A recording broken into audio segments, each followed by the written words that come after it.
Hello friends, welcome to Linux administration.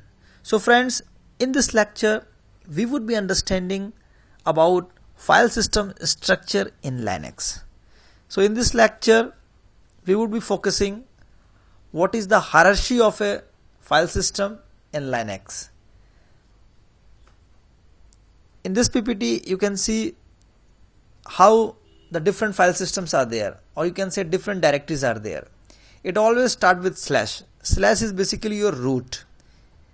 Every single file and directory starts from the root directory.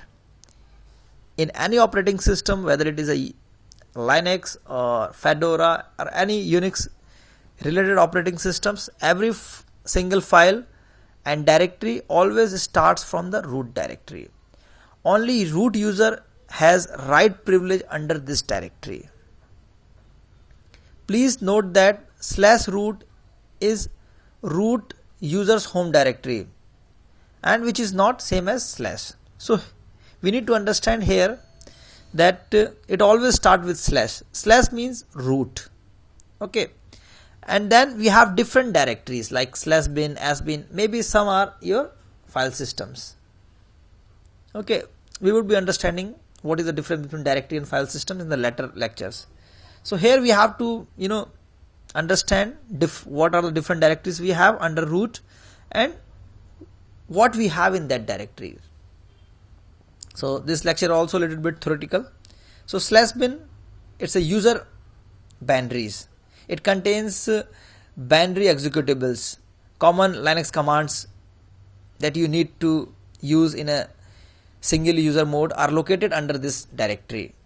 So like there are few commands like ps, ls, ping, grep. So all those commands in slash bin. And second is your sbin. So it's a system binary.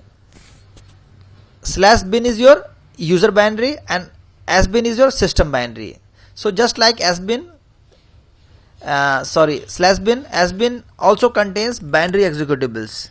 But the Linux commands located under this directory are used typically by system administrator or for system maintenance purpose. For example, like iptables, reboot, fdisk, ifconfig, swap on. So these are the commands we have in this binary. If you log into Linux operating systems and we fire some commands, so those commands they reside somewhere. So these are the directories where we have your commands executables. And the third one is your etc. etc is your configuration files. It contains configuration files required by all programs. This also contains startup and shutdown shell scripts that is used to start and stop individual programs. So startup and stop scripts that we will be understanding when we will be discussing about the boot process. Like we have etcresolve.conf, like we have etc logrotate.com. So a lot of things we have in this directory. Basically the configuration files that are reside in this etc directory. The next one is your slash dev. Slash dev is your content device files. These includes terminal device, USB device or any hard disk. So they have some device files. If you have CD drive, if you have any hard disk is connected to your systems, if you have a storage disk, so anything connected to your system, they should have some device files.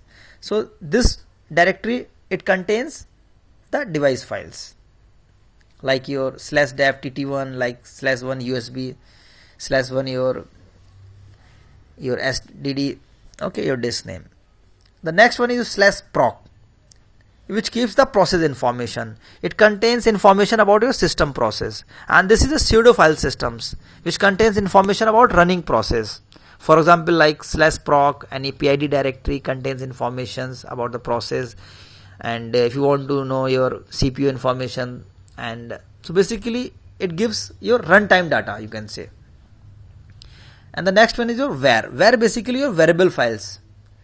Var stands for variable files. Content of the files that are expected to grow can be found under this directory. So basically this directory keeps the logs. Like your var logs, system logs, your database files logs, emails, queue, like var mail, print queues also there, var spool, your log files, temporary log files are also there, and also your temp, var temp. Okay, the next one is your /temp. This is your temporary files. So that directory contains temporary files created by the system and user. So this directory is basically for temporary files. Files under this directory are deleted when system is rebooted. So friends, these are the few directories we have understand in this lecture, and we have got a little bit idea about what basically the directory all about and what are the files that we have in this directory. So friend, that's all for this session. In the next lecture we will be continuing with more directories we have in the root file system. So friend, that's all for this sessions. Hope you have understand, and if you have time, please join with me in the next session. Thanks for watching.